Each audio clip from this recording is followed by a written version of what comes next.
Hash fish using salted dried Corvina fish.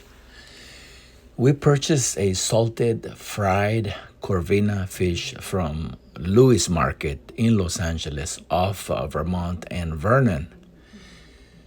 It is a well-known market where Central Americans purchase their traditional products from Honduras, Guatemala, and Belize. We paid $17.77 for a little less than 1 pound. Cheryl, my wife, desalted the fish by boiling it 4 times, and every time it came to a boil, she changed the water.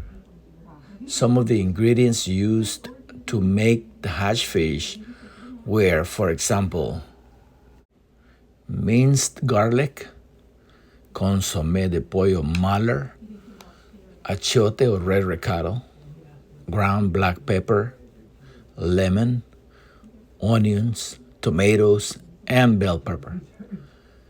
My wife also had prepared some refried black beans and baked some delicious johnny cakes or journey cakes to go with it. This is the final product once everything was cooked and ready to eat. She decided to add the fried ripe plantains and queso fresco to it to make it more delicious. Let's watch and listen to my wife Cheryl on the entire process of making hash fish using salted dried Corvina fish from Central America. Hello, so today I am showing you the process of how I hashed my salted fish.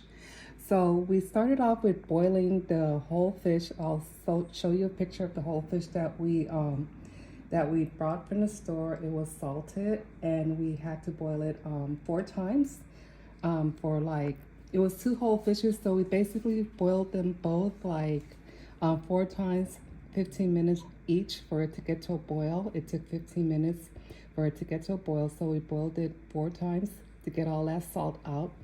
And once it was boiled, we went ahead and I went ahead, I'll say. Once it was done boiling and everything like that, I went ahead and I deboned it. And after I deboned it, I got all the little pieces of bones and everything out of it. And then I sauteed the hash fish with black pepper, consommé, achiote, and squeezed some lemon in there.